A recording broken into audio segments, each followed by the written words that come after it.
The Pacific Ocean, August 1943. Dawn rises pale and thin over a calm expanse of blue-gray water. The warship USS Newcomb drifts silently, its engines idle, the crew gathered on deck. The air smells of salt, oil, and gunpowder, the scent of the previous night's dogfight still lingering. Wrapped carefully in white canvas lies the body of a Japanese pilot. His plane had gone down the evening before, shot from the sky after a fierce duel with American fighters. When sailors found him among the wreckage, his face was young, no more than 20. His flight insignia was still pinned to his chest. Now, the same men who had fired the shots stand beside his shrouded body, heads bowed. The chaplain reads quietly as the flag flutters above. No hatred, no cheers, only silence. When the final words are spoken, the canvas is tilted gently, and the body slides into the sea. The water swallows him whole. For a moment, even the ocean seems still, as if acknowledging the paradox of what just happened. Enemies in life, but brothers in death. But how did such a moment of honor emerge from one of the most merciless wars in history? By mid-1942, the Pacific Ocean had become a graveyard of steel and fire. From the jungles of New Guinea to the endless waters around the Solomon Islands, the conflict between the United States and Imperial Japan had entered a phase of total destruction. Each side saw the other not just as an enemy, but as something less than human, a mindset carefully shaped by months of propaganda and revenge. For the Americans, the shock of Pearl Harbor still burned. The photographs of burning battleships, the stories of drowned sailors, and the word "remember" painted across posters left no space for mercy. Every Japanese aircraft in the sky symbolized treachery. Every pilot was an echo of December 7, 1941. For the Japanese, the war was holy, a matter of duty and soul. Their ancient Bushido code demanded death before dishonor. To be captured alive was to bring shame upon one's family and emperor.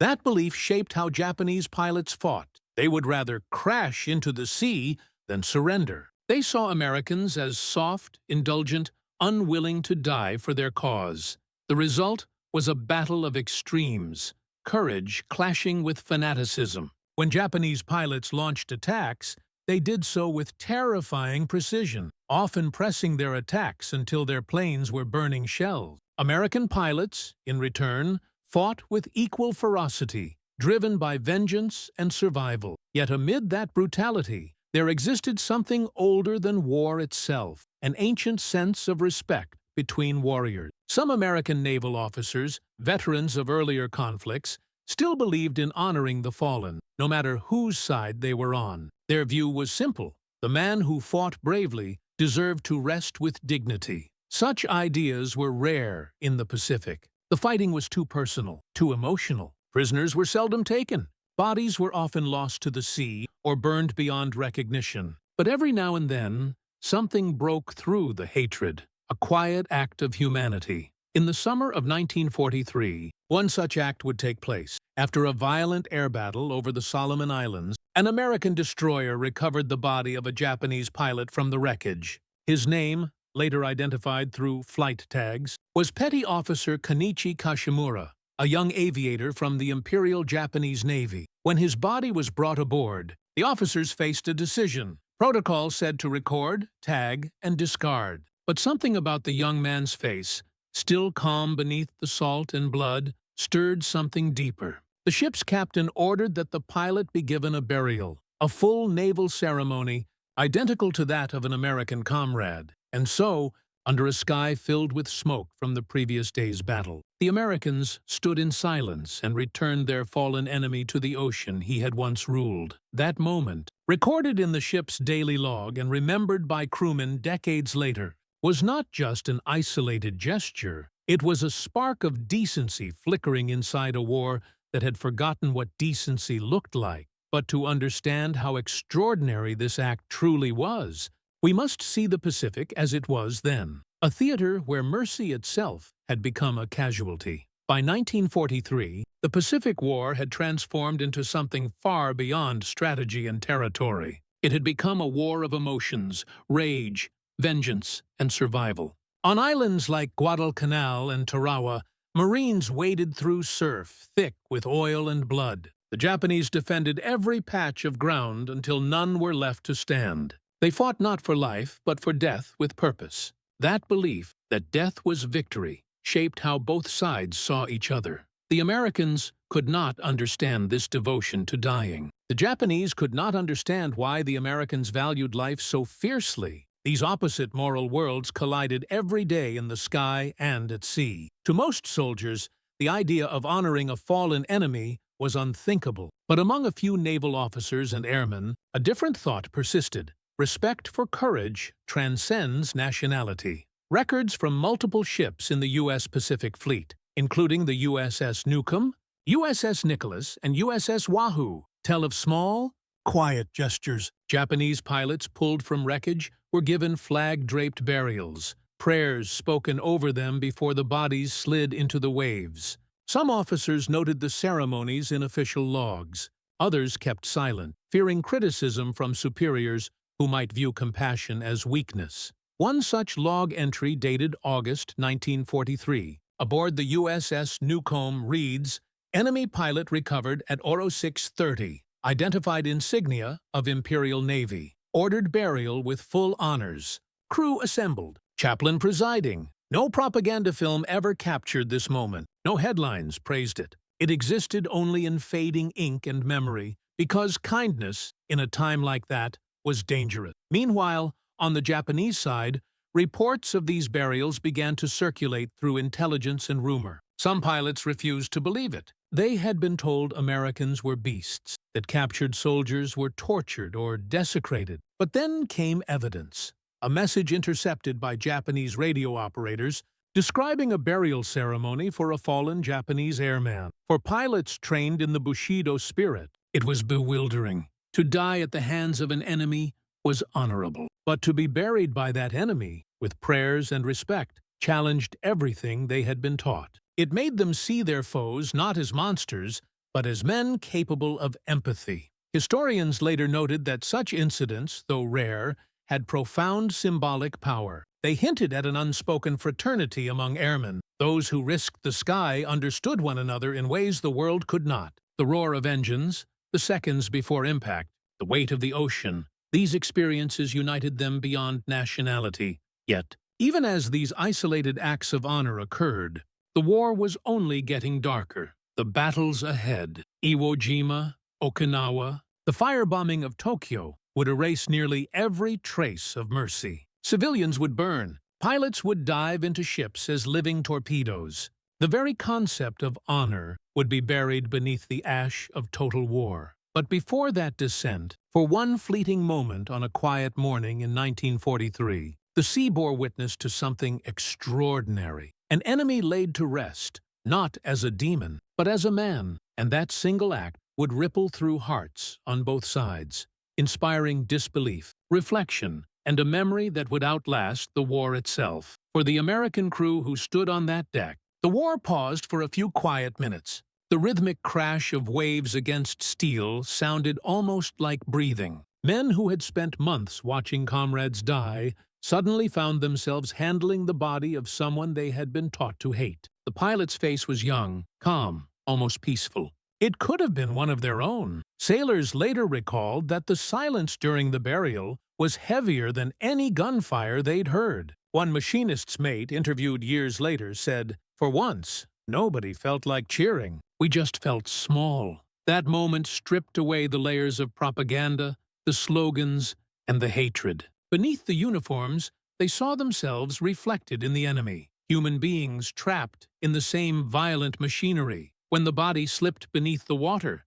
it wasn't just the Japanese pilot they were burying. They were burying, even for a moment, the illusion that war had erased empathy. And that realization stayed with many of them long after the victory parades were over. Some would later tell their children about the day we buried a Japanese pilot like a brother. Others kept it secret, afraid people wouldn't understand. News of the burial traveled farther than anyone aboard the USS Newcomb could imagine. Through captured documents, radio chatter, and post-war testimonies, fragments of the event reached Japanese officers and pilots. Their initial reaction was disbelief, a stunned, almost offended silence. To many, The Americans were considered heartless invaders who bombed villages and desecrated the dead. The notion that they could perform a respectful burial contradicted everything they had been told. In a letter preserved in the archives of Japan's Yasukuni Shrine, one officer wrote, "If this is true, then perhaps the gods have not abandoned us.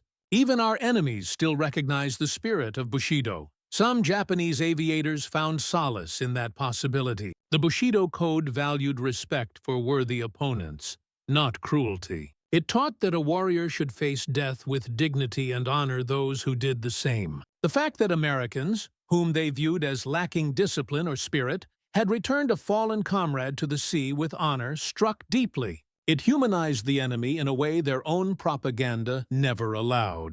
For others, though, it was confusing, even shameful. They wondered how a foreign navy could show such discipline when their own side demanded fanatical loyalty and death. But whether admired or questioned, the story lingered. In secret conversations among pilots, the burial became almost a legend, a strange reminder that honor could exist even in hell. At the core of this extraordinary act was a clash and reconciliation of two ancient moral worlds, Bushido and Western military honor. Bushido, the way of the warrior, was the moral spine of Japan's armed forces.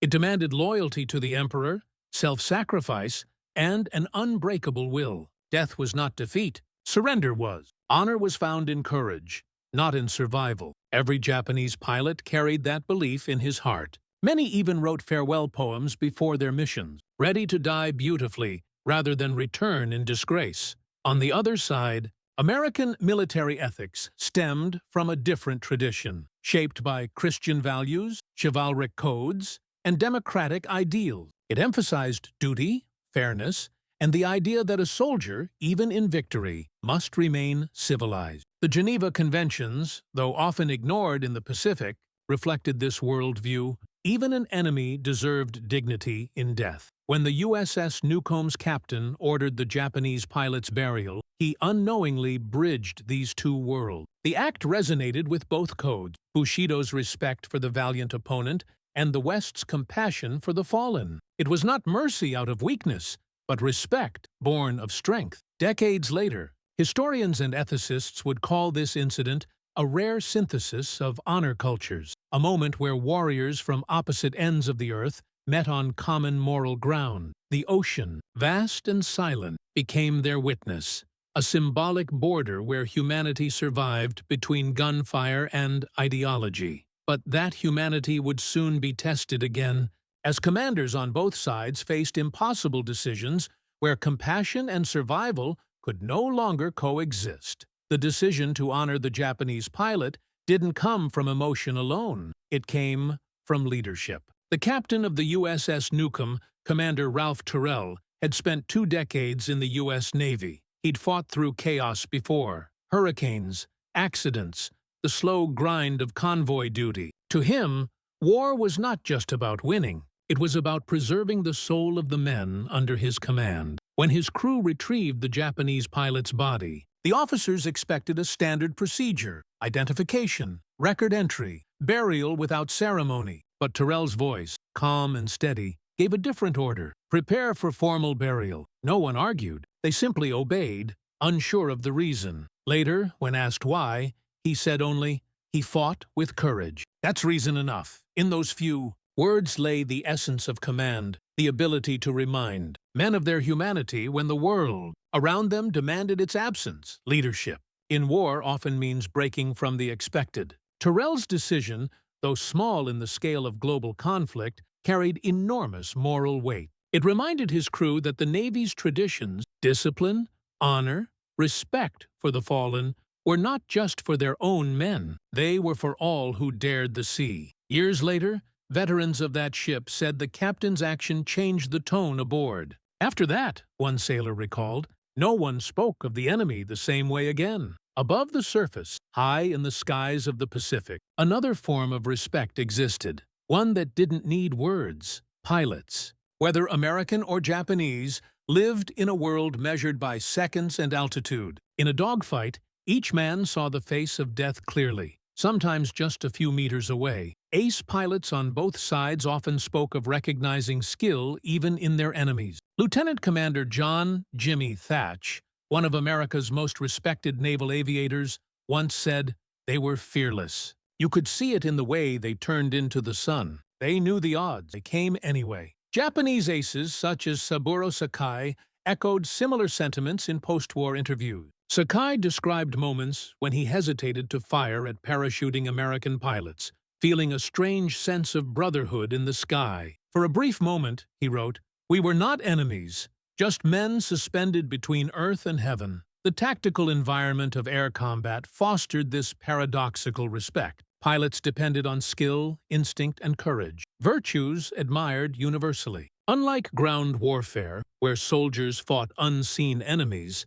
airmen faced each other directly, often locking eyes in those fatal seconds. So when an American ship recovered a Japanese pilot and treated him with honor, it wasn't just symbolic. It echoed what many pilots secretly felt, that the man trying to kill you might also be the only other person who truly understood what you endured. For all its destruction, war has a strange ability to expose what is deeply human. The act of honoring the fallen enemy stirred something inside the sailors, a quiet guilt, an awakening, perhaps even relief. Psychologists studying veterans years later found that such moments often became emotional anchors. Amid trauma and killing, acts of compassion allowed men to hold on to fragments of sanity. They provided meaning in a place where logic had vanished. For the Japanese who later learned of these burials, the psychological effect was equally profound. Many pilots had been taught to see Americans as devils, but hearing that their comrades were buried with respect challenged that belief. It introduced conflict, not on the battlefield, but inside the mind. A letter found after the war, written by a Japanese pilot who survived the Solomon campaign, reads,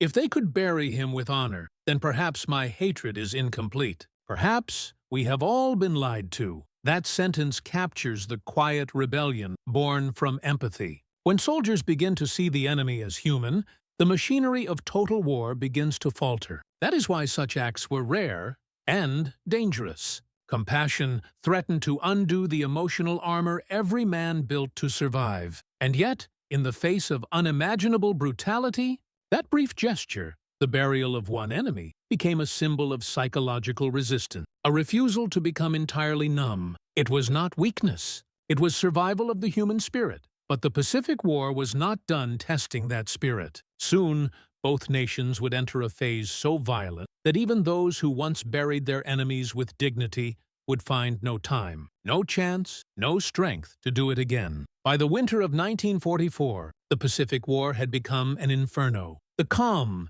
measured naval duels of 1942 were gone. What replaced them were total assaults, waves of kamikaze pilots, firebombings, and relentless island battles that consumed both flesh and faith. The American forces, advancing through the Philippines and closing in on Japan's inner defense ring, faced a new kind of enemy, one who no longer sought to win, only to die well. The Bushido ideal had evolved into something far more desperate: self-destruction as strategy. The skies above Leyte Gulf, Iwo Jima, and Okinawa became slaughterhouses. Young Japanese pilots, some barely trained, flew directly into U.S. ships, transforming their aircraft into human missiles. The same sea that once held solemn burials now burned with flaming oil and torn metal. For many American sailors, it was impossible to reconcile this fury with the memory of that morning in 1943, when they had buried an enemy with reverence. Compassion had no place now. Ships were burning,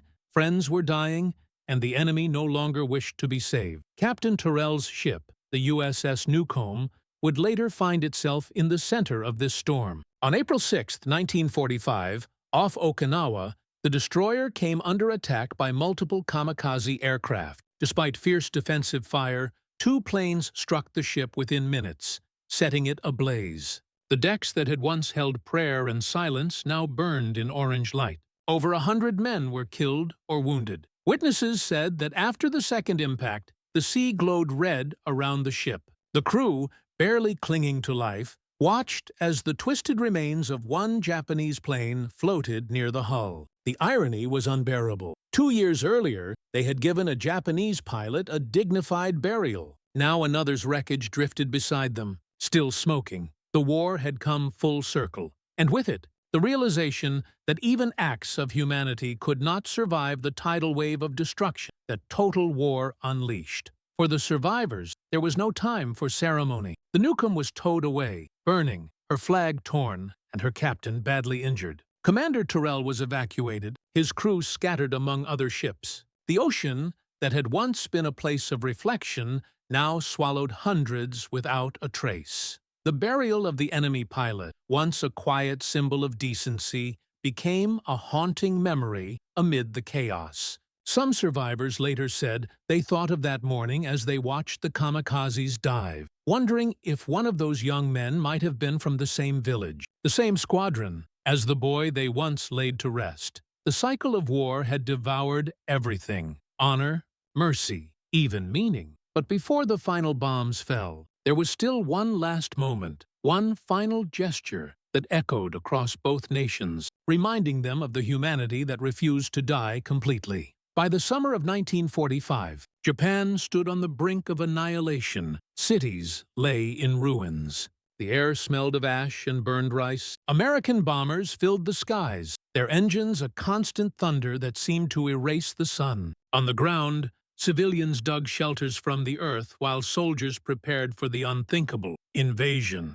And yet, amid this devastation, stories of honor still surfaced, like fragile lanterns floating across a dark sea. One such story emerged from the Marianas, where American naval officers identified the remains of a downed Japanese pilot whose body had drifted ashore. Despite the hatred that years of fighting had bred, the local commander ordered the remains to be cremated respectfully and returned through neutral channels to Japan. His reasoning was recorded simply, "Because the dead deserve silence, not scorn." That single line mirrored the same spirit that had guided the burial at sea 2 years earlier. Even as entire cities were burning, a few men still chose decency over revenge. But those gestures were soon overshadowed by the thunder of the B-29 raid and, ultimately, by the mushroom clouds rising over Hiroshima and Nagasaki. In August 1945, the war ended not with ceremony, but with a silence heavier than any prayer. The very concept of honor in battle had been vaporized in the heat of atomic fire. In the months that followed Japan's surrender, survivors on both sides began to reckon with what they had done and what they had lost. American sailors who once fought in the Solomons found themselves reading letters from Japanese families, some written in trembling gratitude, thanking them for the return of a son's body or a pilot's insignia. For those Americans, it was like hearing an echo from another lifetime, a time when war still allowed room for humanity. Captain Terrell, now retired and scarred from the kamikaze attack, wrote a short memoir in which he mentioned that burial only once. "We did not know his name. We did not know his cause. But we knew he was brave. That was enough." That single paragraph outlived every medal he ever received. It captured something the war itself could not destroy: the recognition that courage, even when wielded by one's enemy, was sacred. For the Japanese, too, that story lingered. In post-war aviation circles, pilots spoke quietly of the American burial. It became an almost mythical example of how warriors might still find common ground amid destruction. The act of returning a fallen enemy's body was seen not as weakness, but as the highest expression of strength, to show compassion when vengeance was justified. And so, as the smoke cleared and the flags were lowered, the story of a nameless pilot buried by his enemies refused to die. It traveled across oceans, whispered through generations, a small but defiant reminder that even in humanity's darkest hour, light had flickered, fragile but real. That flicker would not end with the war. It would shape how two nations, once mortal enemies, began to see each other not through the lens of hatred, but through the shared grief of what they had both lost. When the guns finally fell silent in August 1945, the Pacific was no longer just a battlefield. It was a cemetery without borders. Thousands of aircraft lay beneath the waves, and entire crews were listed as missing in action. Yet amid the vast scale of death, individual memories refused to vanish. Among the stories that surfaced in post-war archives was that quiet morning aboard the USS Newcomb when an enemy had been buried not with hatred, but with honor. In the years that followed, Japanese naval records began to confirm fragments of that story. One recovered diary from an airbase at Rabaul contained a short entry written by a pilot who never returned. "I heard they buried Kashimura with ceremony. If so, I wish for the same.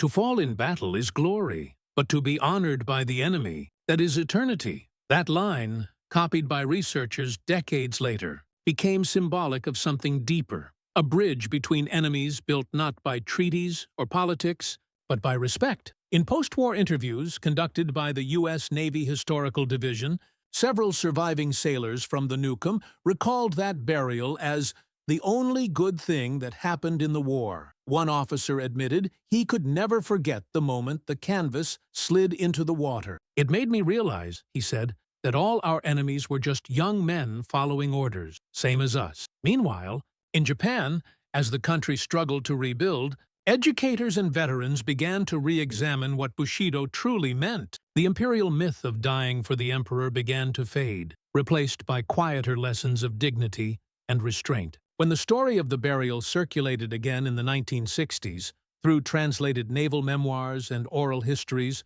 it was seen not as humiliation, but as grace. A few surviving pilots expressed astonishment that such compassion could exist during the height of total war. Cultural historians noted how this narrative subtly influenced post-war relations between the two nations. It reminded people that beneath decades of propaganda, the human instinct for empathy had never fully disappeared. During the 1950s, when American occupation forces worked side by side with Japanese civilians, mutual respect began to grow, shaped not only by Reconstruction, but by shared stories like this one. For those who had served at sea, the ocean itself became a symbol of memory. Veterans of both navies often visited the Pacific decades later, tossing flowers into the water for all who had perished, friend or foe. Some carried with them the names of enemies whose remains had never been found, whispering prayers into the wind. In 1972, a Japanese veterans magazine published an article titled "Buried by the Enemy." It recounted the burial at sea, pieced together from American logs and Japanese family records. The closing line read simply,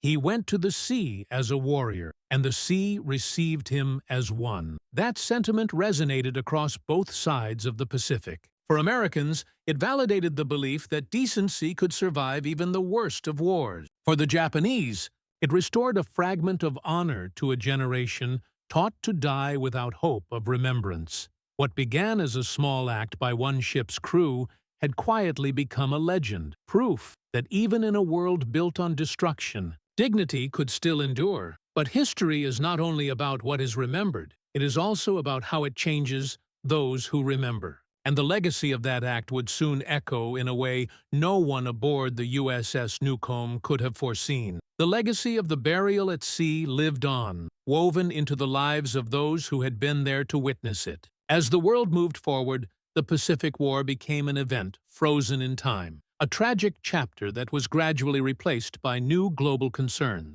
Yet, for the men who had survived the war and for the families of the fallen, that simple act of mercy remained an indelible mark on their lives. In the years that followed, many veterans who had participated in or witnessed the burial of the Japanese pilot began to share their stories, particularly in the early 1960s, when the United States and Japan were in the midst of rebuilding their relationship. Some of these men, reluctant to talk about their experiences during the war, felt compelled to speak now, not out of pride or patriotism, but to preserve the memory of something they had done that they felt truly mattered. These conversations were rarely about battlefield victories or tactical brilliance. Instead, they were about moments of humanity amidst chaos. One veteran recalled, "We weren't sure how anyone would take it. But after that day, I never looked at the Japanese the same way. They were more than the enemy. They were people too." For the American sailors, many of whom had lost friends in the hell of naval battles, that moment of quiet respect opened their eyes to the shared suffering that war inflicted on both sides. As years passed, Some of them sought out the families of their fallen comrades from the other side. They sent letters, photographs, and even small tokens of remembrance. It became a way of healing, though no one would call it reconciliation. It was simply a recognition that, in the end, all soldiers were victims of war. In Japan, the legacy of the burial also found new significance. After the war, Japan underwent a process of reflection and change, from military imperialism to a pacifist nation. Veterans who had survived the war